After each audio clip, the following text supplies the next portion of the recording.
2021년 국토교통부가 생활형 숙박시설의 단속 강화를 예고한 가운데 유예기간 임박을 앞두고 있습니다.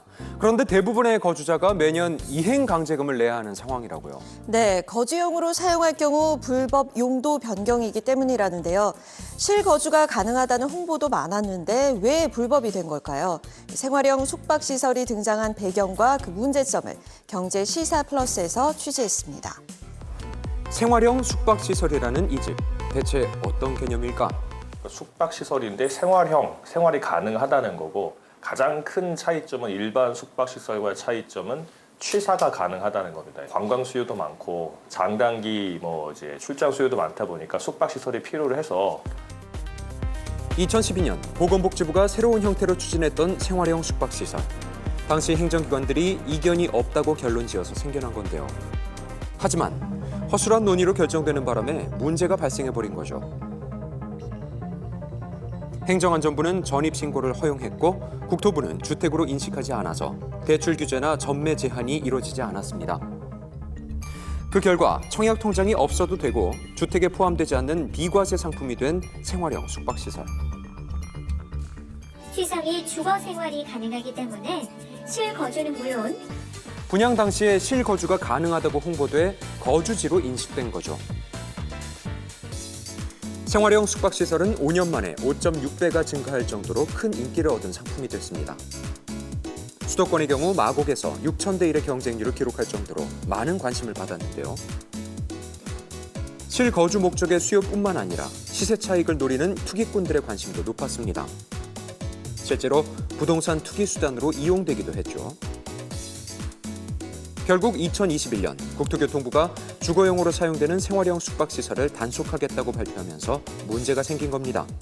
원래 용도 변경하려면 건축법상으로 허가를 받거나 신고를 해야 되거든요. 그거 안 하고 주택처럼 쓰고 있었으니까 불법 용도 변경이니까 이제부터 제대로 단속하겠다, 이행강제금도 매기고 하겠다라고 한 거예요.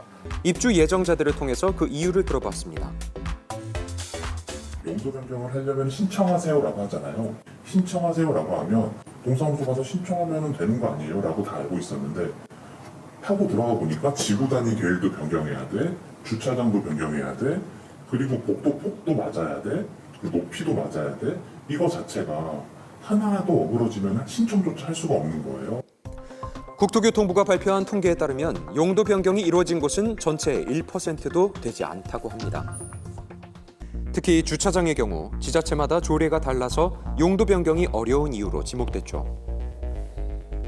생활형 숙박시설은 시설 면적 134제곱미터당 한 대만 확보하면 되는데 오피스텔은 최소 1가구당 한 대거든요. 57제곱미터당 1대가 확보돼야 되는데 많이 부족해요.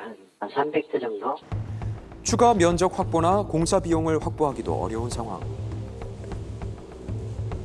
특수하게 지금 주택으로 인정해주겠다, 모든 규제에 불구하고 해주겠다 하면은 또 주차 같은 게 해결이 안 되면은 주차 대란이 벌어지거든요. 새로 지어진 건물인데도. 그리고 교통량도 많아지기 때문에 이게 쉽게 해결될 문제가 아닙니다. 용도 변경이 이루어지지 못하면 2개월 후부터 매년 공시지가의 10%에 달하는 이행 강제금이 부과된다고요. 이 마곡은 1억 5천 정도 될 거고요. 저희랑 평촌은 아마 1년에 7, 8천씩 계속 내야 되는 상황이고 1억 2천까지. 이 사태에 대한 국토교통부의 입장을 들어봤습니다. 그분들은 지자체에서 안 해주니까 화가 나는 거고 안 해주는 이유는 다른 민원인들이 잠재적으로 존재하기 때문이죠. 국토부는 조례로 정하면 되는 거니 지자체에서 조례로 정할 일입니다 라고 얘기할 수밖에 없겠죠. 요구하는 사항들에 대해서는 저희가 다 부처별로 다 의견 주의했던 사항인데 현재까지도 그 부분에 대해서는 추가로 완화할 수 있다고 말하는 부분이 없는 겁니다.